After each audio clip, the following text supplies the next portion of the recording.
You turn the sulam, we learned, into a semel. Do you know any do you know any Ephraimites or Judites that have turned the truth of Yahweh into a smell? As in Pierre le Poix? Huh? 3 manifestations of one ladder have been divided into 3 gods. Hello? I'm going to make sure I'm teaching clear so all the heretics cannot come back again. And they'll give you a reason to leave. All right? Go the Father, go the Son, go 1 + 1 + 1, 3. It's a complete smell. Yaakov's ladder is a sulam of peace. All right? Are you with me? So there's 3, yes, it's a plurality of divinity, but there's 3 manifestations. Papa didn't marry Israel, Papa doesn't have to die.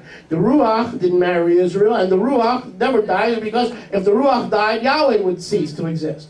So the middle face of the plurality of divinity came to the earth, became the husband that married Israel on Sinai. Now watch. Can we agree that only human flesh dies? When was the last time the Ruach died? Never. It's been a week, 2 weeks? Huh? Never. When was the last time Abba Yahweh died? He never left heaven. Well, how can he die as a human being? Are you with me? Yes. The only thing that can die is flesh. The only part of Yahweh that was ever manifested that can die is flesh. And in case you think flesh will live on forever, just see yourself after the service. Or get a mirror and keep watching that mirror, and 1 year from today, take another look in that mirror. And you'll understand that your flesh is dying every day. Right? Okay. So that the only part of Yahweh that could possibly die is a part of him that would manifest in the flesh. Listen, in order to free and release his eternal, unfaithful bride, whom he divorced, okay, the husband had to die to fulfill the Torah of the adulterous woman. Israel became free, not from the Torah, but from the chuk of the adulterous woman, which now allowed Moshiach to take her back.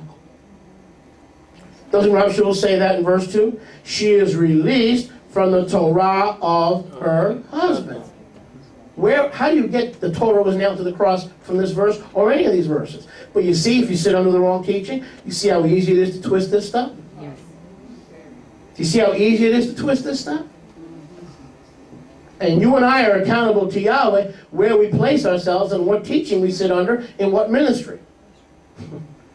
You know, I'm at the point now where I can't even listen to things that are not of Yahweh on TV, and I throw tapes out in the garbage. That's right. Yeah. I put tapes, and that's another thing that the Ruach wanted me to tell you. Please, and I say this, you know, in love and without any condemnation. Please, I'm preparing for the debate right now in Knoxville, and I have a lot to read. You can tell that I am a student of the Word. You go into the dining room, I have books. You go into the living room, I have other books. Every room in the house has books open. And I just change rooms and study different stuff. Please don't give me any articles. Please don't give me any books. I will not read them. I don't have the time. All right? Please? Don't look so angry. All right? Don't look so holy. I can't read this stuff. You'll give it to me and they're just going to sit somewhere. So for this season, for now, while I prepare for the Knoxville debate, please hold the literature. I can't read it. I will not have time to read it. Amen? I appreciate your understanding. Okay, so the husband has to die, and so we know that it was Moshiach who married Yahweh on Mount Sinai, married Israel on Mount Sinai. So the Mashiach has to take Israel back. Yahweh cannot marry another bride because he would break what? He'd break covenant, right? And that's what dispensationalism teaches, that Yahweh has the freedom to break his own covenant. That in the first covenant, Israel was his bride, and the second covenant, the so-called church, is his bride. You used to believe that. You know, I find it very interesting that those who believe in dispensationalism, that Yahweh has 2 groups of chosen people, the Jews and the church, right? Isn't that where we came from? That Yahweh has 2 groups of chosen people? Well, excuse me, say that again? Two groups of chosen people. Okay, now who are they? The Jews and the church. So they don't have a problem believing in two houses, do they? But it's their own perversion of two houses. Everybody who attacks us for believing in the truth of Yehuda and Ephraim, being the bride, the eternal covenant bride of Yeshua, are the same folks who believe in the two houses themselves. But it's not the scriptural two houses, it's a false pseudo two-house theology. When you say, I believe the Jews are the chosen people of the Old Testament, and that the church is the bride of the renewed Brit Chadashah, the new covenant.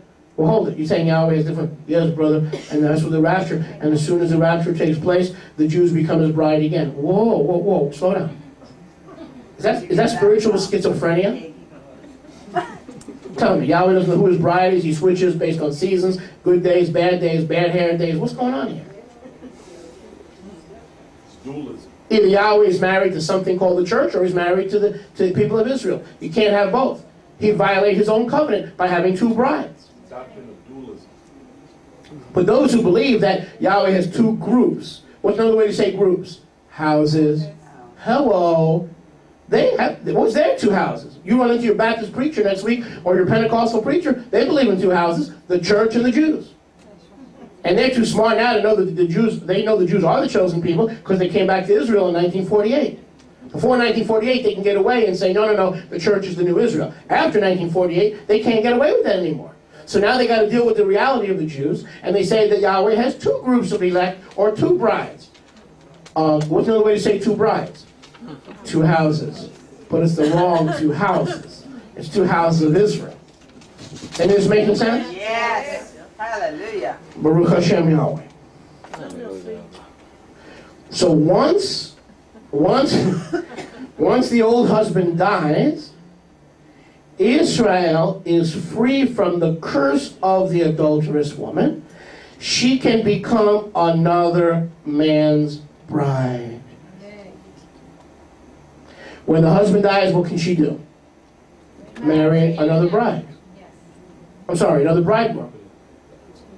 But Yeshua can't do that. See, he has a higher law. Yeshua answers to a higher power. Who's a higher power? Abba Yahweh.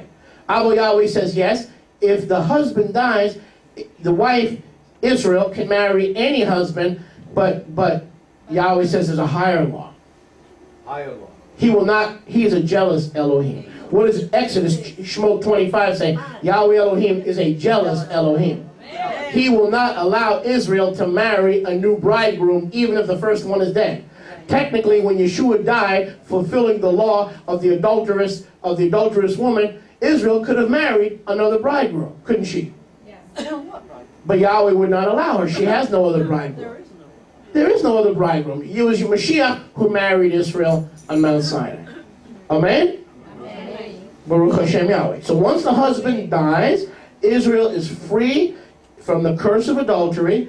She can now become another man. Yeshua died as Yeshua of Nazareth. He rose as the Son of Yahweh, no longer flesh and blood, but flesh and bones. He was different. He didn't rise in the same body that he lived on earth with. No. Are you with me? Yeah. He had a glorified physical resurrection body. Does this make sense? Yes.